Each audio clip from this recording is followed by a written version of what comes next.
സംപൂജ്യരായ പ്രിയ കുടുംബാംഗങ്ങൾക്ക് വിനീത പ്രണാമം.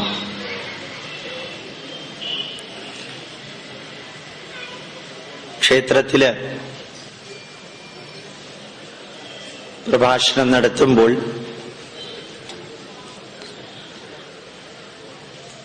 കഴിയുന്നതും ഒരു മുറി ഓഡിറ്റോറിയത്തിലാണ് നടത്താൻ ശ്രമിക്കാറുള്ളത്.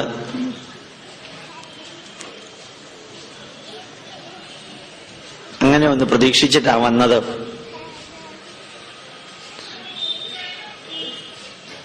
മുമ്പിലൂടെ ധാരാളം പേര് തലങ്കം വിലങ്കം പോയിക്കൊണ്ടിരിക്കുമ്പോൾ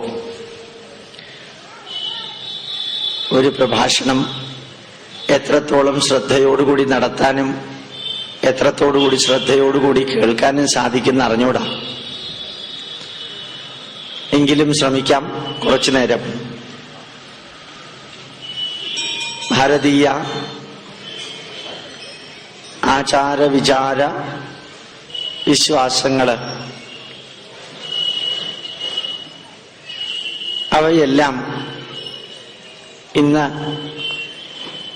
പണ്ഡിതരും ചിന്തകരും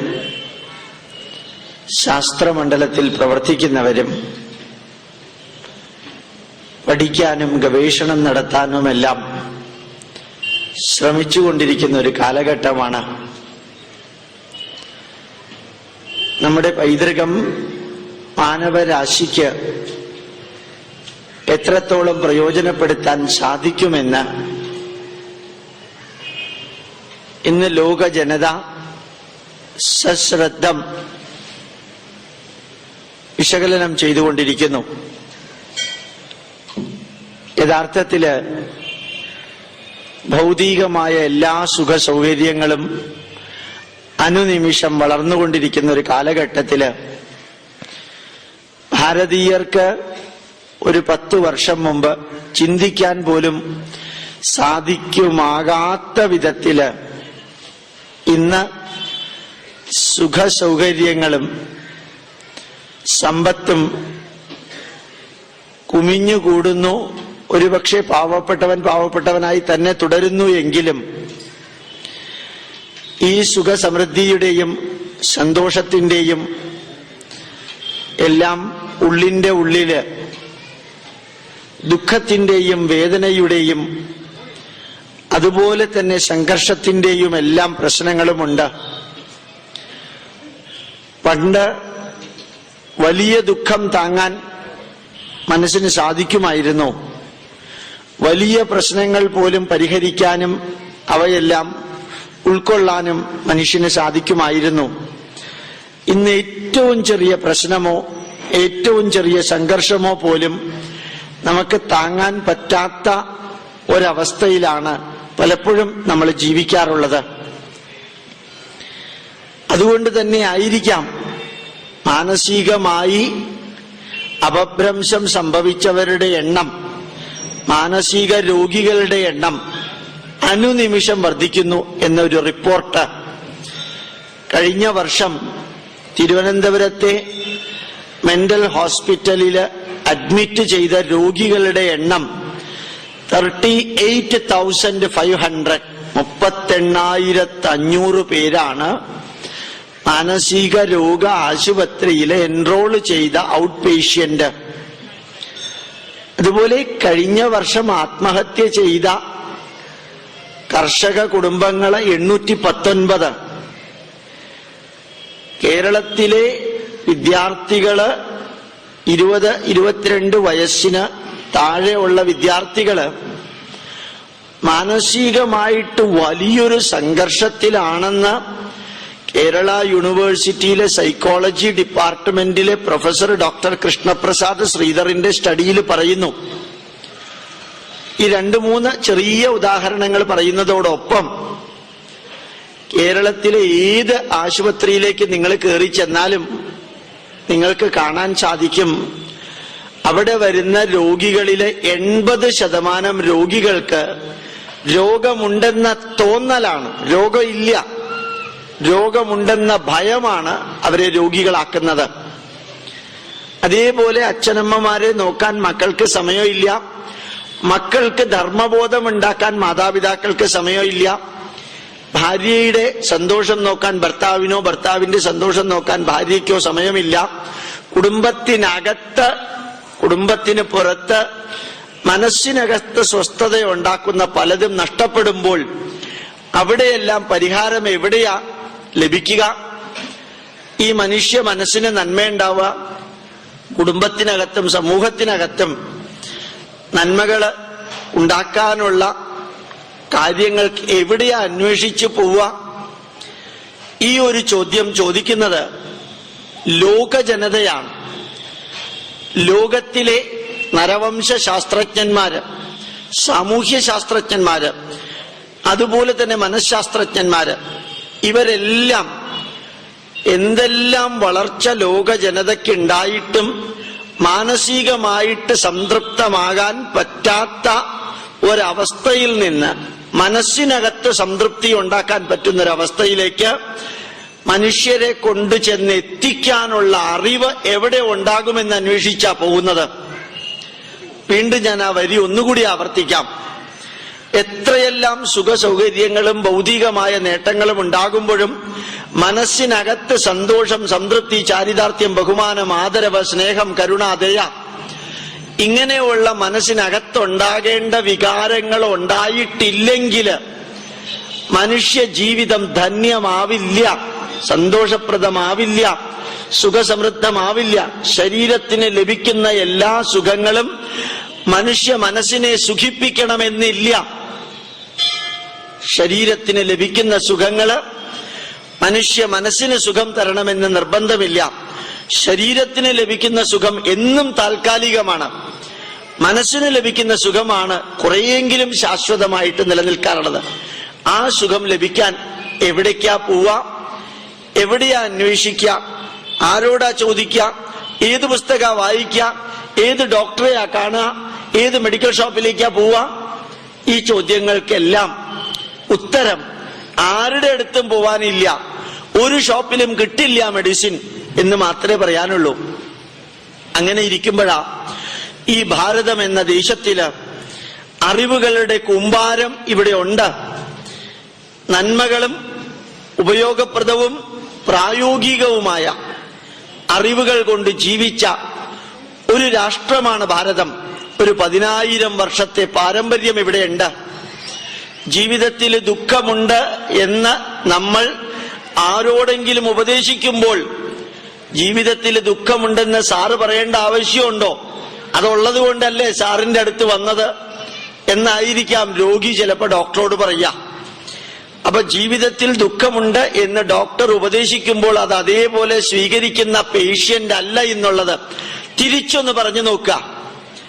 ഈശ്വരൻ തന്നെ മനുഷ്യരൂപത്തില് ഭൂമിയിലേക്ക് അവതാരമായി വന്ന് 14 വർഷം കാട്ടില് താമസിച്ച് അന്ത്യത്തില് സഹധർമ്മിണിയെ ഉപേക്ഷിച്ച് ഏകാന്ത പതികനെ പോലെ ജീവിച്ച് ഈശ്വരന് പോലും മനുഷ്യനായി ഭൂമിയിൽ വരാൻ അവസരം കിട്ടുകയാണെങ്കിൽ മാനുഷികമായ എല്ലാ ദുഃഖങ്ങളും അനുഭവിച്ചേ തീരൂ എന്ന് പഠിപ്പിക്കാനാണ് രാമായണം എഴുതിയത് എന്നൊന്ന് പറഞ്ഞു നോക്കുക. അത് മനസ്സിനകത്തേക്ക് ചെല്ലാതിരിക്കില്ല. എനിക്ക് ദുഃഖമുള്ളതുപോലെ മനുഷ്യനായി ജനിച്ച എല്ലാവർക്കും ദുഃഖമുണ്ട്. എനിക്ക് കടമയുള്ളതുപോലെ മനുഷ്യനായി ജനിച്ച എല്ലാവർക്കും കടമയുണ്ട്. ഞാൻ ചെയ്തു തീർക്കേണ്ട ധർമ്മമുള്ളതുപോലെ ഈശ്വരന് പോലും ധർമ്മമുണ്ട് എന്ന് പഠിപ്പിക്കുമ്പോഴാണ് യഥാർത്ഥത്തിൽ മനസ്സിനകത്ത് അത് ആഴ്ന്നിറങ്ങിച്ചില്ല, ഉജ്ജ്വലമായിട്ട് ഇറങ്ങിച്ചില്ല. ഇതാണ് ശരിക്കും പറഞ്ഞാൽ CPA എന്ന് ഇംഗ്ലീഷിൽ പറയും. വളരെ നല്ലൊരു വാക്ക് ഓർമ്മിക്കാൻ സാധിക്കെങ്കിൽ ഓർമ്മിക്കുക. അബ്രീവിയേഷനാണ് CPA, comparative psychological analysis. Comparative psychological analysis. ഞാൻ എന്റെ ദുഃഖത്തെയും സന്തോഷത്തെയും സുഖത്തെയും വിജയത്തെയും പരാജയത്തെയും സ്തുതിയെയും നിന്ദയെയും മറ്റൊരുവൻ അനുഭവിച്ച നന്മ തിന്മകളുമായി താരതമ്യം ചെയ്യുമ്പോൾ എന്റെ ദുഃഖങ്ങളുടെ ഇന്റൻസിറ്റി കുറയുന്നു, എന്റെ ദുഃഖങ്ങളുടെ കാഠിന്യം കുറയുന്നു, എന്റെ വേദനയുടെ മൂർച്ച കുറയുന്നു, എന്റെ വാശിയും പകയും ഇല്ലാതെയാകുന്നു, ഞാൻ അനുഭവിക്കുന്ന പലതരത്തിലുള്ള നെഗറ്റീവ് വികാരങ്ങൾക്ക് വിചാരങ്ങൾ പരിഹാരം കണ്ടെത്തുന്നു. നെഗറ്റീവ് വികാരങ്ങൾക്ക് പോസിറ്റീവ് വിചാരങ്ങൾ പരിഹാരം കണ്ടെത്തുന്നു. ഇത്രയും ഞാൻ ഇൻട്രൊഡക്ഷൻ ആയിട്ട് നിങ്ങളോട് പറഞ്ഞത് നമ്മളുടെ നാട്ടില് മാനവരാശിയുടെ എല്ലാ പ്രശ്നങ്ങൾക്കും പരിഹാരം കാണാനുള്ള പ്രായോഗികവും താത്വികവുമായ ബേസിക് ആൻഡ് അപ്ലൈഡ് നോളജ് അത് രണ്ടും ഇവിടെ ഉണ്ട്. അഡോപ്റ്റബിൾ ആൻഡ് അഡാപ്റ്റബിൾ നോളജ് ഉണ്ട്. അനുയോജ്യമാം വിധം അത് ഉപയോഗിക്കാം. ഏറ്റവും അധികം പ്രസക്തമായ രീതിയിൽ ഉപയോഗിക്കാം. ഇങ്ങനെയുള്ള അറിവുകൾ ഇവിടെയുണ്ട്. അപ്രോപ്രിയേറ്റ് നോളജ് ഇവിടെയുണ്ട്. അങ്ങനെ ആ അറിവ് ഇവിടെ ഉണ്ടാവാൻ എന്താ കാരണം? ഇവിടെ ഉണ്ടാവാൻ കാരണം ആധുനികമായ എല്ലാ നന്മകളും പുരാതനമായ എല്ലാ നന്മകളും സമന്വയിപ്പിച്ച ലോകത്തിലെ ഒരു രാഷ്ട്രമാണ് ഭാരതം. All the modern knowledge we got integrated with all the ancient knowledge. Ancient and modern knowledge integrate ചെയ്ത ലോകത്തിലെ ഒരേ ഒരു രാജ്യം ഭാരതമാണ്. സയൻസ് ആൻഡ് സ്പിരിച്വാലിറ്റി ഇന്റഗ്രേറ്റ് ചെയ്ത ഒരേ ഒരു രാജ്യം ഭാരതമാണ്. The physical comfort and the scientific comfort integrate ചെയ്ത ഒരേ ഒരു രാജ്യം ഭാരതമാണ്. The physical comfort and the spiritual comfort, ഭൗതികമായ സുഖങ്ങളും ആത്മീയമായ സുഖങ്ങളും സമന്വയിച്ച ഒരു രാഷ്ട്രം ഭാരതമാണ്. ലോകത്തിലെ എല്ലാ നന്മകളും സ്വീകരിക്കാൻ ആഹ്വാനം ചെയ്തൊരു രാഷ്ട്രം ഭാരതമാണ്. എന്റേത് മാത്രം ശരിയെന്ന് പറയാത്ത രാഷ്ട്രം ഭാരതമാണ്. ഒരു പുസ്തകമല്ല 1000 പുസ്തകം വായിക്കണമെന്ന് നിർദ്ദേശിച്ചത് ഭാരതമാണ്. ഒരു ഋഷിയുടെ ഉപദേശമല്ല, ആയിരക്കണക്കിന് ഋഷിവര്യന്മാരുടെ ഉപദേശങ്ങൾ കേൾക്കണമെന്ന് ആഹ്വാനം ചെയ്തൊരു നാട് ഭാരതമാണ്. ഒരു കാലഘട്ടത്തിൽ എഴുതിയ പുസ്തകം മാത്രം വായിച്ചാൽ പോരാ, എല്ലാ കാലഘട്ടത്തിലും എല്ലാ സ്ഥലത്തും എഴുതിയിരിക്കുന്ന പുസ്തകങ്ങൾ വായിക്കുമ്പോൾ മാനവരാശിക്ക് നന്മ തരുന്ന ഉപയോഗപ്രദമായ അറിവുകൾ അവിടെ ഉണ്ടാവുമെന്ന് നമ്മൾ പറഞ്ഞു. എന്തുകൊണ്ട് പുരാതനമായ പുസ്തകം മാത്രം വായിച്ചാൽ പോരാ എന്ന് നമ്മൾ പറഞ്ഞു? പുരാതനമായ പ്രശ്നങ്ങളല്ല ആധുനിക പ്രശ്നങ്ങൾ. പുരാതനമായ പ്രശ്നങ്ങൾ പരിഹരിക്കാൻ പുരാതനമായ ഗ്രന്ഥങ്ങളിലെ ഒരു ഭാഗം സഹായിക്കും. ആധുനിക പ്രശ്നങ്ങൾ പരിഹരിക്കാൻ പുരാതന ഗ്രന്ഥങ്ങളിലെ ഒരു ഭാഗവും ആധുനിക ഗ്രന്ഥത്തിലെ ഒരു ഭാഗവുമാണ് പരിഹാരം നിർദ്ദേശിക്കേണ്ടത്. ഒരിക്കൽ കൂടി ആ വരി ഞാൻ പറയുന്നു. All the modern problem cannot be solved by ancient knowledge alone. All the modern problem cannot be solved by modern solutions alone. അത് രണ്ടും കൂടി സമന്വയിപ്പിക്കണം. ഏതു പ്രശ്നങ്ങളും പരിഹരിക്കാൻ ഭൗതികമായ അറിവ് മാത്രം പോരാ, ശാസ്ത്രീയമായ അറിവ് മാത്രം പോരാ, അതിനപ്പുറവും കൂടി വേണം. അതിനപ്പുറം എന്ന് പറയുമ്പോൾ ആത്മചൈതന്യത്തെ സ്പർശിക്കുന്നതായ അറിവ്, ആത്മീയതയെ സ്പർശിക്കുന്ന അറിവ്, ദ സ്പിരിറ്റ്, അതിനെ സ്പർശിക്കുന്ന അറിവ് വേണം. ആ സ്പിരിറ്റിനെ, ആത്മീയതയെ സ്പർശിക്കുന്ന അറിവിനെ പറയുന്ന പേരാണ് ആത്മീയത.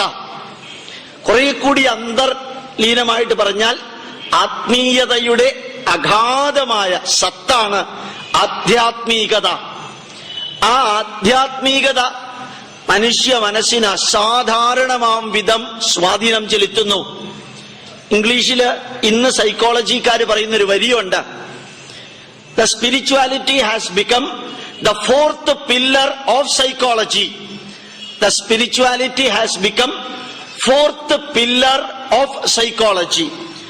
മനഃശാസ്ത്രത്തിന്റെ 4ാമത്തെ തൂണ് ആണ് ഇന്ന് ആത്മീയത.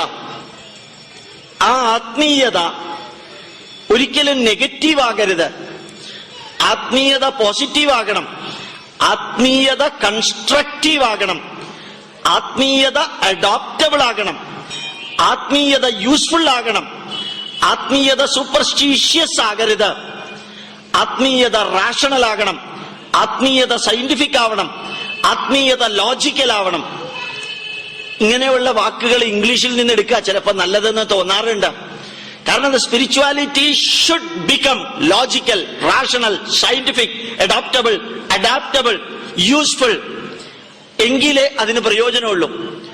അങ്ങനെയുള്ള ഒരു ആത്മീയതയാ ഭാരതത്തിലുള്ളത്, ഉണ്ടായിരുന്നത്, ഇനിയും ഉണ്ടാകാൻ പോകുന്നത്. ദ ഇന്ത്യൻ സ്പിരിച്വാലിറ്റി, അതിന് വലിയൊരു പ്രത്യേകതയുണ്ട്. എന്താ വലിയൊരു പ്രത്യേകത? ഭാരതത്തിലുള്ളവർക്ക് മാത്രമാണ് ദൈവഭയം ഇല്ലാത്തത്. ലോകത്തില് 9 മതങ്ങളാണുള്ളത്. 9 റിലീജിയൻ, 9 മതങ്ങളുണ്ട്. ആ 9 മതങ്ങളും അതിലെ 8 എണ്ണവും ഈശ്വരനോടുള്ള ബന്ധം ഭയത്തിലൂടെയാണ്. ഗോഡ് ഫിയറിംഗ് പീപ്പിൾ എന്നാ ഇംഗ്ലീഷിൽ പറയാ. God fearing people. ഭാരതീയർക്ക് ഗോഡ് ഫിയറിംഗ് അല്ല, ഭാരതീയർക്കുള്ളത് ഗോഡ് ലവിംഗ് ആണ്. ഈശ്വരനോടുള്ള ഡെഡിക്കേഷൻ ആൻഡ് ഡിവോഷൻ ആണ്. ഫിയർ അല്ല നമുക്കുള്ളത്. അതുകൊണ്ടാ അത് ലോജിക്കൽ എന്ന് പറയുന്നത്. ദൈവത്തിനെ നമ്മൾ എന്തിനാ ഭയപ്പെടുന്നത്? ഈശ്വരനെ നമ്മൾ എന്തെങ്കിലും നെഗറ്റീവ് ചെയ്തിട്ടുണ്ടോ? സ്വയം ചിന്തിച്ചു നോക്കുക. എനിക്കൊരു പോലീസുകാരനെ കാണുമ്പോ ഭയമാണ് എന്ന് പറഞ്ഞാൽ ആ പോലീസുകാരനെ കാണുമ്പോ ഭയപ്പെടത്തക്ക വിധത്തിലുള്ള എന്തോ ഒരു തെറ്റ് ഞാൻ ചെയ്തിട്ടുണ്ട്. ഇല്ലെങ്കിൽ ഞാൻ എന്തിനാ പോലീസുകാരനെ ഭയപ്പെടുന്നത്? അപ്പൊ ഗോഡ് ഫിയറിംഗ് എന്ന ബന്ധമാണ് മറ്റു മതങ്ങൾക്കുള്ളത്. God devotion, divine devotion, divine dedication, ഇതാണ് ഭാരതത്തിലുള്ളത്. അതെന്തുകൊണ്ടാണ് ഇപ്പൊ ഞാനിവിടെ പറഞ്ഞത്?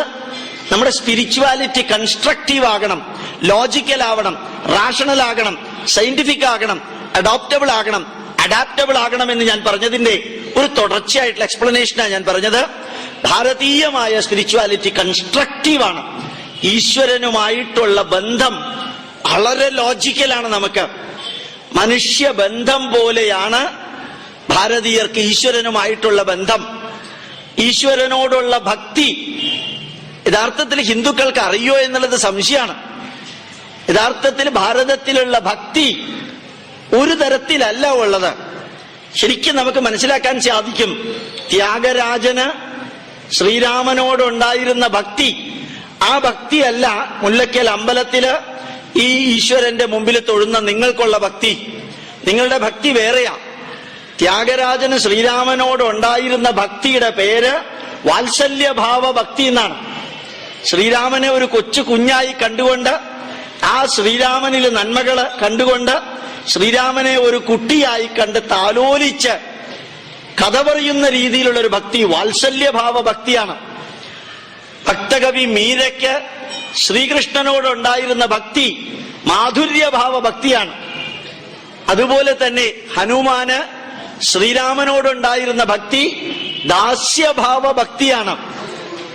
വിഭീഷണന് ശ്രീരാമനോടുണ്ടായിരുന്ന ഭക്തി പോലെ അർജുനന് ശ്രീകൃഷ്ണനോടുണ്ടായിരുന്ന ഭക്തി സഖ്യഭാവ ഭക്തിയാണ്.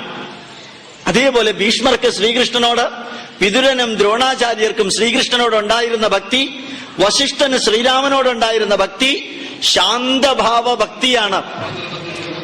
ക്ഷേത്രത്തിലേക്ക് നമ്മൾ പോകുമ്പോൾ നമ്മളുടെ ഭക്തിയെ തന്നെ അറിയാൻ നമുക്ക് സാധിക്കണം. ഏത് കാര്യം നമ്മൾ ചെയ്യുമ്പോഴും അത് ഗഹനമായി പഠിക്കേണ്ട ആവശ്യമില്ലാത്ത ഒരു വസ്തുത മാത്രമേ ഉള്ളൂ. കഴിക്കുന്ന ഭക്ഷണം എങ്ങനെയാ ദഹിക്കുക എല്ലാവരും പഠിക്കേണ്ട കാര്യമില്ല, അത് തന്നെ തന്നെ ദഹിച്ചോളും. ഈ സാമ്പാറിനകത്ത് എന്തൊക്കെയാ ഉള്ളതെന്നും വലുതായിട്ട് അനലൈസ് ചെയ്യേണ്ട ആവശ്യമില്ല. ഇഷ്ടപ്പെട്ട കഴിക്കുക, ഇല്ലെങ്കിൽ വേണ്ടെന്ന് വെക്കുക. അങ്ങനെ കഴിക്കുന്ന ഭക്ഷണം എങ്ങനെയാണ് ദഹിക്കുക എന്നുള്ള അറിവ് ഉണ്ടെങ്കിൽ നല്ലത്, വേണമെന്ന് നിർബന്ധമില്ല. ബാക്കിയുള്ള അറിവുകൾ അനലൈസ് ചെയ്തിട്ട് വേണം, എസ്റ്റിമേറ്റ് ചെയ്തിട്ട് വേണം, ഇവാലുവേറ്റ് ചെയ്തിട്ട് വേണം, ജസ്റ്റിഫൈ ചെയ്തിട്ട് വേണം അത് സ്വീകരിക്കാൻ. ഇവാലുവേഷൻ, ജസ്റ്റിഫിക്കേഷൻ, റാഷണലൈസേഷൻ, അനാലിസിസ് ഇതെല്ലാം ആവശ്യമാണ്. ഇല്ലെങ്കിൽ എന്ത് പറ്റും? ഒരാൾ ഒരു ചോദ്യം ചോദിക്കുകയാണ് നിങ്ങളുടെ അടുത്ത്, ഈ ഭഗവത്ഗീതയൊക്കെ ശങ്കരാചാര്യർ എഴുതിയിട്ട് ശ്രീകൃഷ്ണൻ പറഞ്ഞു എന്ന് പറഞ്ഞ് നടക്കുകയല്ലേ എന്ന് ചോദിച്ചാൽ നിങ്ങൾ എന്ത് പറയും? ശരിയാണ് കേട്ടോ. ഉടനെ തിരുവനന്തപുരത്തേക്ക് ഗോപാലകൃഷ്ണനെ വിളിക്കുക അർദ്ധരാത്രി 12:30 മണിക്ക്. ഭഗവത്ഗീത ശങ്കരാചാര്യരാണോ എഴുതിയത് സാറ്? ആണെങ്കിൽ ഇപ്പൊ എന്താ കുഴപ്പം? അല്ല, ഞാൻ ചോദിച്ചു എന്നേ ഉള്ളൂ. എന്തിനാ ചോദിച്ചത്? വെറുതെ ചോദിച്ചതാ. ഈ വെറുതെ വിളിക്കാനുള്ള നമ്പറാണോ പാതിരാത്രിക്ക് ഇത്? അല്ല, സാറിനോട് ചോദിച്ചാൽ അറിയാമെന്ന് വിചാരിച്ചിട്ട് ചോദിച്ചതാ. അറിഞ്ഞതിന് ശേഷം എന്താ ചെയ്യാൻ പോണേ? ഒന്നും ചെയ്യാൻ പോണില്ല. എന്നാലും അറിഞ്ഞു, ഇനി എന്താ ചെയ്യാൻ പോണേ? അല്ല, ഞാൻ കിടന്നുറങ്ങാൻ പോവാ, 12:30 മണിയായി.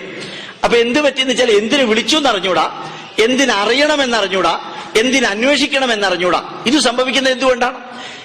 അറിഞ്ഞത്, ഉൾക്കൊള്ളുന്നത്, സ്വീകരിക്കുന്നത് അത് റാഷണലാണോ, ലോജിക്കലാണോ, അനാലിറ്റിക്കലാണോ, ഇവാലുവേറ്റ് ചെയ്തതാണോ എന്നുള്ളത് നമ്മൾ സ്വയം ഒന്ന് വിശകലനം ചെയ്താൽ, മറ്റൊരർത്ഥത്തില് ചോദ്യം ചെയ്ത് വിശ്വസിച്ചാൽ, വിമർശന ബുദ്ധിയാ വിശകലനം ചെയ്ത് സ്വീകരിച്ചാൽ, അതിനകത്ത് നന്മകൾ സ്വീകരിച്ച് തിന്മകളുണ്ടെങ്കിൽ കളയുന്ന വിധത്തില് അത് പഠിക്കാൻ ശ്രമിച്ചാൽ, അപ്പോഴാണ് ഏത് ചോദ്യത്തിനും ഉത്തരം കണ്ടെത്താൻ നമുക്ക് സാധിക്കാം.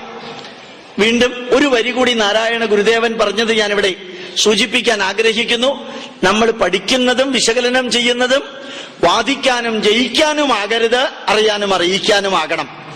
ആ അറിയാനും അറിയിക്കാനും വേണ്ടി പഠിച്ചാൽ, വിശകലനം ചെയ്താൽ, നമ്മൾ ചെയ്യുന്ന ഓരോ കർമ്മത്തിന്റെയും മഹത്വം വ്യക്തമായിട്ട് ബോധ്യമാവും. അപ്പോഴാണ് അമ്പലത്തിലേക്ക് വരുന്നത് മാത്രമല്ല, എങ്ങനെ വരണം, എങ്ങനെ തൊഴണം, എങ്ങനെ പ്രദക്ഷിണം വെക്കണം, എന്തുകൊണ്ട് ശിവക്ഷേത്രത്തിൽ പൂർണ്ണ പ്രദക്ഷിണം വെച്ചൂടാ, എന്തുകൊണ്ട് ആൽമരത്തിന് 7 പ്രദക്ഷിണം വെക്കണം, എന്തുകൊണ്ട് ശരീരം ശുദ്ധമായിട്ട് വരണം, എന്തുകൊണ്ട് ലുങ്കി ഉടുത്ത് അമ്പലത്തിനകത്തേക്ക് കയറരുത്, എന്തുകൊണ്ട് ചെരുപ്പിട്ട് കയറരുത്, എന്തിന് നെറ്റിയിൽ ചന്ദനം തൊടണം, എന്തിന് തുളസി ചെവിയിൽ വെക്കണം, എന്തിന് തീർത്ഥം സ്വീകരിക്കണം, എന്തിന് അമ്പലത്തിൽ അന്നദാനം സ്വീകരിക്കണം, എന്തിന് 8 മണിക്ക് മുമ്പ് ആൽമരത്തിന് പ്രദക്ഷിണം വെക്കണം. ഈ ചോദ്യങ്ങളുടെ എല്ലാം ഉത്തരം റാഷണലായിട്ട്, സയന്റിഫിക് ആയിട്ട് അവൈലബിൾ ആണ്. അങ്ങനെ മനസ്സിലാക്കുമ്പോഴാണ് നമുക്ക് വ്യക്തമായിട്ട് ഇതിന്റെ എല്ലാം അർത്ഥം മനസ്സിലാവുക, സന്ദേശം ഉൾക്കൊള്ളാൻ സാധിക്കുക. അത് നമുക്ക് ഇനി അടുത്തൊരു പോയിന്റ് നമ്മൾ മനസ്സിലാക്കിയത്, നമ്മളുടെ വീട്ടിലെ അടുത്ത തലമുറകൾക്ക്, മക്കൾക്ക് പറഞ്ഞു കൊടുക്കണമെങ്കിൽ അവരോട് ഏത് ഏത് സ്റ്റേറ്റ്മെന്റ് പറഞ്ഞു കൊടുത്താലും അവർ തിരിച്ച് ചോദ്യം ചോദിക്കും. എന്തുകൊണ്ടാണ് ഗണപതിയുടെ മുഖത്ത് ആനയുടെ തുമ്പിക്കൈയൊക്കെ വന്നതെന്ന് ചോദിച്ചാൽ ഇന്നത്തെ അമ്മയ്ക്ക് ഒറ്റ ആൻസറേ പറയാൻ പറ്റുള്ളൂ: വേഗം ഡ്രസ് ചെയ്യ, സ്കൂളിലേക്ക് പോവാൻ നേരായി, ആവശ്യമില്ലാതെ ചോദ്യമൊക്കെ ചോദിച്ച് നിന്റെ കയ്യിലിരിപ്പ് ശരിയല്ല, പണ്ടേ എനിക്കറിയാം, ഇതുമാതിരി വക്രമായിട്ടുള്ള ചോദ്യം നീ ചോദിക്കാന്ന്. കാരണം ഇത് സംഭവിച്ചത് അമ്മയ്ക്ക് ഉത്തരം അറിഞ്ഞൂടാ. അമ്മയ്ക്ക് ഉത്തരം അറിയാത്തയിടത്തോളം കാലം ആദ്യം കുട്ടി ചോദിക്കുന്ന ചോദ്യങ്ങൾക്ക് ഉത്തരം കിട്ടിയില്ലെങ്കിൽ പിന്നെ ആ കുട്ടി ചോദ്യം ചോദിക്കുന്ന സിസ്റ്റം ഉണ്ടാവില്ല. എന്താ കാരണം? ചോദ്യം ചോദിക്കാൻ എൻകറേജ് ചെയ്തിട്ടില്ല, ചോദ്യം ചോദിക്കുമ്പോൾ മോട്ടിവേറ്റ് ചെയ്തിട്ടില്ല, ചോദ്യത്തിനെ അപ്രീഷിയേറ്റ് ചെയ്തിട്ടില്ല, ആൻസർ കൊടുത്തിട്ടില്ല. എല്ലാം ഒരു ദിവസം കൊണ്ട് പഠിക്കാമെന്നോ എല്ലാം ഒരു ദിവസം കൊണ്ട് അറിയാൻ സാധിക്കുമെന്നോ അല്ല ഉദ്ദേശിച്ചത്. മറിച്ച് അമ്പലത്തിലേക്ക് വരുന്ന നമ്മൾ അറിയണം, ക്ഷേത്ര ആരാധന സനാതന ധർമ്മത്തിലെ ഒരു ചെറിയ അംശം മാത്രമാണ്. ക്ഷേത്രം സനാതന ധർമ്മത്തിന്റെ എല്ലാം അല്ല. Ultimate truth. ചിലപ്പോ ചിലര് പറയാറുണ്ട് ഹിന്ദുക്കൾ ബഹുദൈവ വിശ്വാസികളാണ്. ഹിന്ദുക്കൾ ബഹുദൈവ വിശ്വാസികളല്ല, ഹിന്ദു ഏകദൈവ വിശ്വാസിയാണ്. ക്രിസ്ത്യാനികളും മുസ്ലിങ്ങളും പറയാറുണ്ട് ഞങ്ങൾ ഏകദൈവ വിശ്വാസികള്, നിങ്ങൾ ബഹുദൈവ വിശ്വാസികള്. It is wrong to say that. ഇത് അറിവിന്റെ കുറവ് കൊണ്ട് തോന്നുന്ന ഒന്നാണ്. വേദമന്ത്രം എന്താ പറയുന്നത്? ഏകം സദ് വിപ്രാഹ ബഹുദാ വദന്തി. പരമമായ സത്യം ഒന്ന് മാത്രാണ്. ഏകം സത്ത് വിപ്രാഹ അറിവുള്ളവര്, ബഹുദ പല വിധത്തില്, വദന്തി പറയുന്നു. ഭാരതീയ ഈശ്വര സങ്കല്പം യൂണിറ്റിയാണ്, മോണോതീസമാണ്. And one and only one divine power. ഏക ഏവഹി ഭൂതാത്മാ ഭൂതേ ഭൂതേ വ്യവസ്ഥിത ഏകദാ ബഹുദാ ചൈവ ദൃശ്യത്തെ ജലചന്ദ്രവത്. ഇത് ഭാഗവതത്തിലുള്ള ഒരു നല്ല വരിയാണ്. ഭാഗവതം കേൾക്കാൻ നമ്മൾ പലപ്പോഴും പോവാറുള്ളത് 12:30 1:30 ഇടയ്ക്കാം. അപ്പൊ പിന്നെ ഇത് കേൾക്കാൻ പറ്റിയെന്ന് വരില്ല. ഏക ഏവഹി ഭൂതാത്മാ, ഭൂതാത്മ പരമമായ ചൈതന്യം ഏക ഏവഹി, ഒന്നേ ഒന്നുള്ളൂ. ഏകദാ ബഹുദാ ചൈവ, ചിലരത് ഒന്നാണെന്ന് പറയും, മറ്റു ചിലർ പല വിധത്തിൽ പറയും. ദൃശ്യതേ ജലചന്ദ്രവത്, കാണപ്പെടുന്നു ജലം ചന്ദ്രവത്, ആകാശത്ത് ചന്ദ്രൻ ഒന്നേ ഉള്ളൂ. എവിടെയെല്ലാം വെള്ളമുണ്ടോ ആ വെള്ളത്തിലെല്ലാം ആ ചന്ദ്രന്റെ റിഫ്ലക്ഷൻ കാണാം. അതിന്റെ അർത്ഥം ചന്ദ്രൻ കൂടുതലുണ്ടെന്നല്ല. ജല ചന്ദ്രവത്, ജല അർക്കവത്, ജലാർക്കവത്. അർത്ഥം ഒരു സൂര്യൻ പല സ്ഥലത്ത് റിഫ്ലക്ട് ചെയ്യുന്നത് പോലെ, ഒരു ചന്ദ്രൻ പല സ്ഥലത്ത് റിഫ്ലക്ട് ചെയ്യുന്നത് പോലെ ചന്ദ്രൻ ഒന്നേ ഉള്ളൂ, സൂര്യൻ ഒന്നേ ഉള്ളൂ, റിഫ്ലക്ഷൻ പലതുണ്ട്. ഞാനും നിങ്ങളുമെല്ലാം ഈ ഭൂമിയിലുള്ള 16 ലക്ഷം തരത്തിലുള്ള ജന്തുക്കളും 4 ലക്ഷം തരത്തിലുള്ള സസ്യങ്ങളും 80,000 തരത്തിലുള്ള വൃക്ഷങ്ങളും 10 ലക്ഷം തരത്തിലുള്ള micro ഓർഗാനിസവും they are nothing but the manifestation and manipulation of the divine power. Manifestation and manipulation of the divine power. പരമമായ ഒരു ചൈതന്യം ഈ പ്രപഞ്ചത്തിലുണ്ട്. ആ ചൈതന്യമാണ് അവയർനെസ് ആൻഡ് കോൺഷ്യസ്നെസ്. നമ്മൾ പറയും പ്രജ്ഞാനം ബ്രഹ്മ. അവിടെ എത്തുമ്പോൾ ഈശ്വരൻ ഒന്നേ ഉള്ളൂ, ഒറ്റ ഈശ്വരൻ. വേദമന്ത്രത്തിൽ പറയുന്ന നല്ലൊരു വരിയുണ്ട്, വിശ്വതശ്ചക്ഷുരുത വിശ്വതോ മുഖോ വിശ്വതോ ബാഹുരുത വിശ്വതസ്പാദം തം ബാഹുഭ്യാം നമാതി സമ്പദത്രൈഃ ദ്യാവാ പൃഥിവീ ജനയൻ ദേവ ഏകഃ. ദ്യാവാ പൃഥിവി ജ്യോതിർഗോളങ്ങളെയും ഭൂമിയെയും ജനയൻ സൃഷ്ടിച്ച ദേവ ഈശ്വരൻ ഏക ഒന്നാണ്, ഒറ്റ ഈശ്വരനേ ഉള്ളൂ. ഇത് ഞാൻ എടുത്തെടുത്ത് പറയുന്നത് ചിലപ്പോ ചില വിദ്യാർത്ഥികൾ വന്ന് ചോദിക്കാറുണ്ട്, ക്രിസ്ത്യാനിക്ക് ഒരു ഈശ്വരനേ ഉള്ളൂ യഹോവ, മുസ്ലിങ്ങൾക്ക് ഒരു ഈശ്വരനേ ഉള്ളൂ അല്ലാഹു, ഹിന്ദുക്കൾക്ക് എന്താ ഇത്രയും ഈശ്വരൻ? അവരോട് ഞാൻ പറയാറുണ്ട് സിമ്പിളായിട്ട്, നിങ്ങള് മുല്ലക്കലിലേക്ക് വരണമെന്ന് വിചാരിക്കുക, മുല്ലക്കൽ അമ്പലത്തിലേക്ക് വരണമെന്ന് ആഗ്രഹിക്കുന്നു. മുല്ലക്കൽ അമ്പലം ഒരെണ്ണേ ഉള്ളൂ, ഒറ്റ അമ്പലം. മുല്ലക്കൽ അമ്പലം എന്ന് പറയുന്ന ഇത് ഒരെണ്ണം. പക്ഷെ മുല്ലക്കൽ അമ്പലത്തിലേക്ക് വരാനുള്ള വഴികൾ എത്രയുണ്ട്? അവിടെ നിന്ന് നിങ്ങൾക്ക് വരാം, ഇപ്പുറത്തെ സൈഡിൽ നിന്ന് വരാം, നേരെ മെയിൻ റോഡ് അവിടെ നിന്ന് വരാം, ഈ സൈഡിൽ നിന്ന് വരാം. എത്രയോ വഴികളുണ്ട് ഇവിടേക്ക് എത്താൻ. If your ultimate aim is to come to Mullakkal temple, that is one and only one. Ultimate truth is one and only one. But at the same time, the pathway which takes you to that temple, that ultimate truth, so many are there. പരമമായ ചൈതന്യത്തിലേക്ക് പോകാൻ വിദ്യാ ദേവതയെ ഉപാസിച്ച് വരണമെങ്കിൽ സരസ്വതിയെ ഉപാസിക്കാം. പരമമായ ചൈതന്യത്തിലേക്ക് വരണമെങ്കിൽ ഐശ്വര്യ ദേവതയെയാണ് ഉപാസിച്ചു വരാൻ ആഗ്രഹമെങ്കിൽ ഐശ്വര്യ ദേവതയെ ഉപാസിച്ച് ലക്ഷ്മിയെ ഉപാസിച്ചു വരിക. ഈ പരമമായ സത്യത്തിലേക്ക് ശക്തി ആരാധന നടത്തി വരണമെങ്കിൽ ദുർഗാദേവിയെ ആരാധിച്ചു വരിക.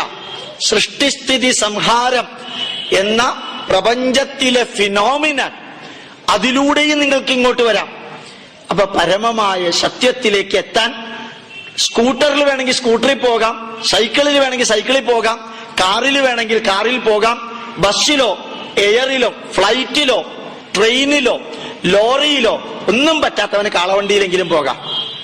കാരണം മാർഗങ്ങൾ പലതുണ്ട്, വാഹനങ്ങൾ പലതുണ്ട്, ലക്ഷ്യം ഒന്ന്. ഇതാണ് ഭാരതത്തിൽ വ്യക്തമായിട്ട് പറഞ്ഞിരിക്കുന്നത്, ഒരു സംശയമില്ല. ആ പ്രപഞ്ച ചൈതന്യത്തെയാണ് ഭാരതീയര് ആരാധിക്കുന്നത്. എന്തിന് പ്രപഞ്ച ചൈതന്യത്തെ ഭാരതീയർ ആരാധിക്കുന്നു? ഞാനും നിങ്ങളും സാധാരണക്കാരിൽ സാധാരണക്കാരായ മനുഷ്യരാണ്. ലോകത്തില് ഏത് ജന്തുവിനും ഒറ്റയ്ക്ക് ജീവിക്കാം, മനുഷ്യന് മാത്രം ഒറ്റയ്ക്ക് ജീവിക്കാൻ സാധ്യമല്ല. മനുഷ്യന് മാത്രം ഒറ്റയ്ക്ക് ജീവിക്കാൻ സാധ്യമല്ല. ഇംഗ്ലീഷില് ഷെല്ലി എന്നൊരു കവിയുണ്ട്, അദ്ദേഹത്തിന്റെ ഒരു കവിതയുണ്ട്. ആ കവിത ഒരു ഇമാജിനേഷൻ കവിതയാണ്, ഇമാജിനറി കവിതയാണ്. ഒരു വലിയ ഐലൻഡില് ഇദ്ദേഹം ചെന്ന് ചേരുന്നു.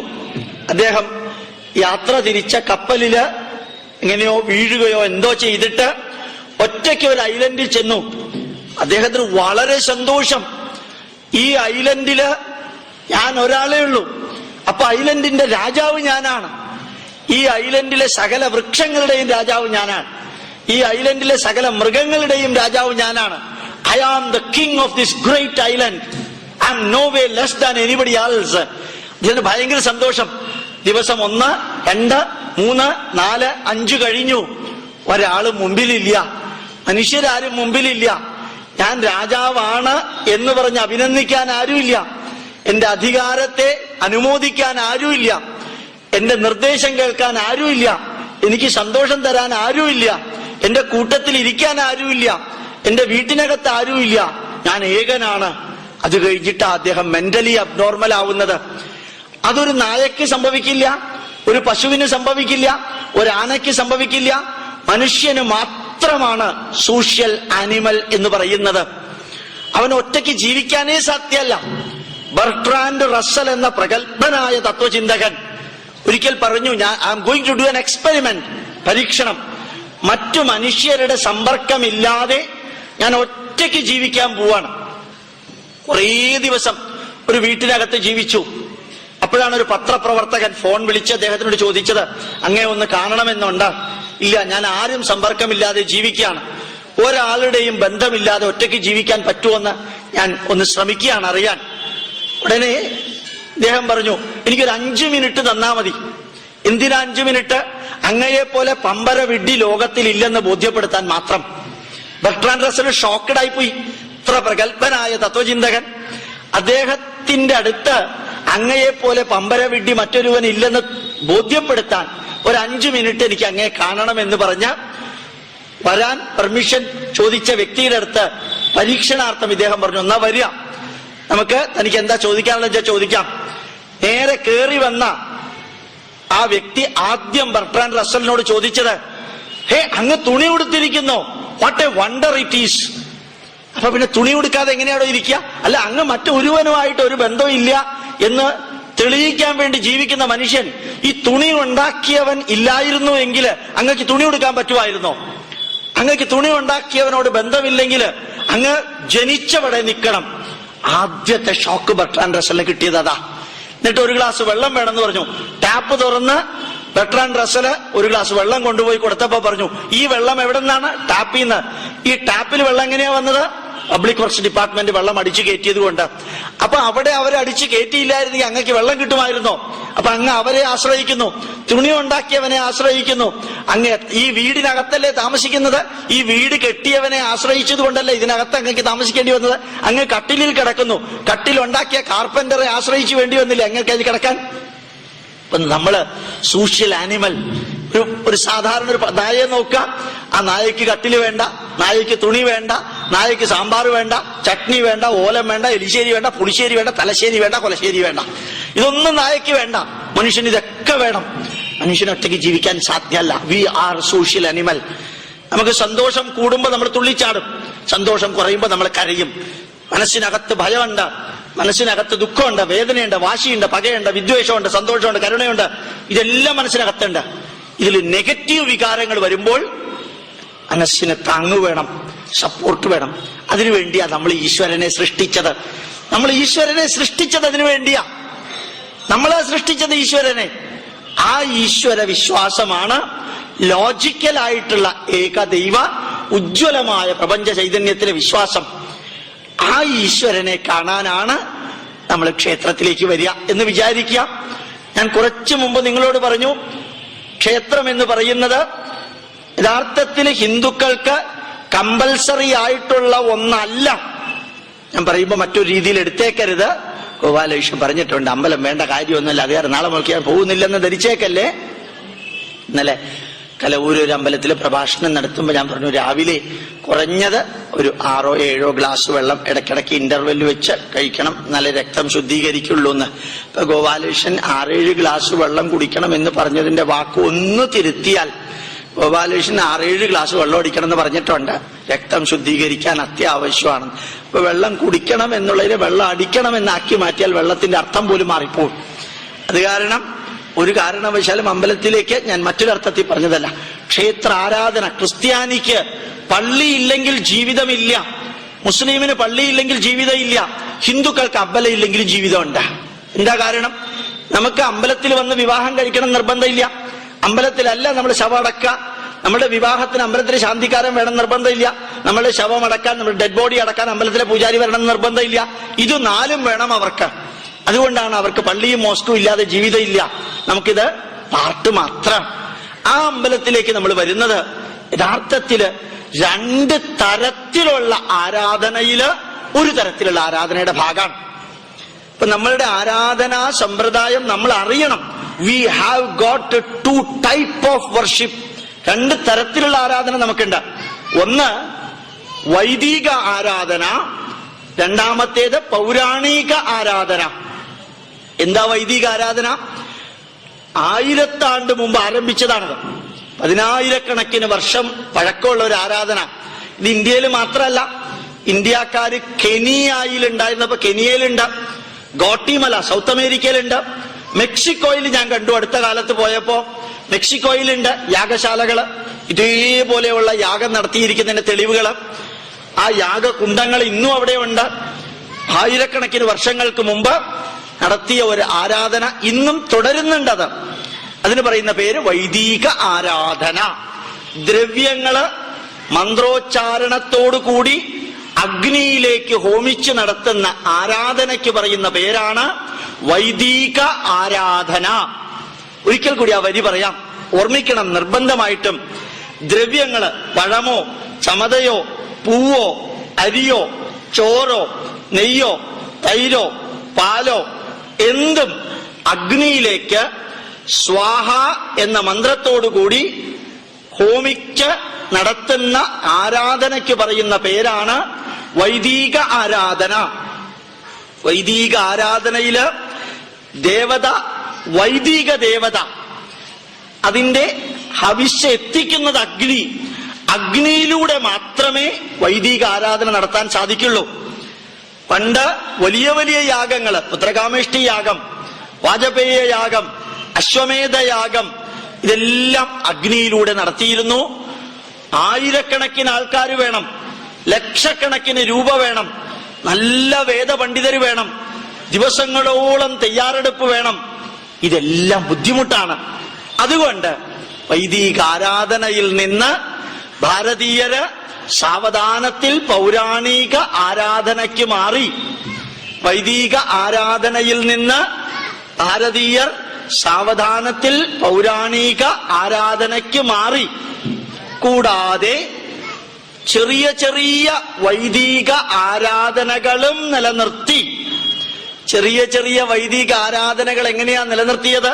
ഗണപതി ഹോമം, മൃത്യുഞ്ജയ ഹോമം, തിലഹോമം, കർഗഹോമം, ചണ്ഡികാഹോമം, ഇപ്പൊ പല പല തരത്തിലുള്ള ഹോമമുണ്ട്. ഇപ്പൊ സുഹൃത ഹോമം എന്നൊക്കെ ഉണ്ട്. ഇപ്പൊ ആ ഹോമൊക്കെ എന്താണ്? മിനിയേച്ചർ ഫോം ഓഫ് വൈദിക ആരാധന. വൈദിക ആരാധനയുടെ ചെറിയ ഫോമാണ് അതൊക്കെ. എന്നാൽ പൗരാണിക ആരാധന എന്ന് പറഞ്ഞാൽ എന്താ? വളരെ രസാണത്. പൗരാണിക ആരാധന കരിങ്കല്ല്, അല്ലെങ്കിൽ മാർബിള്, അല്ലെങ്കിൽ വെട്ടുകല്ല്, അല്ലെങ്കിൽ മരം കൊണ്ടുള്ള ദാരുശില്പം, അതല്ലെങ്കിൽ വിളക്ക്, അല്ലെങ്കിൽ പഞ്ചലോഹം, അല്ലെങ്കിൽ ചിത്രം, അല്ലെങ്കിൽ മനോരൂപം, 8 എണ്ണത്തില് ഏതെങ്കിലും ഒരെണ്ണം വെച്ച് വിളക്ക് കത്തിച്ച് ആ രൂപ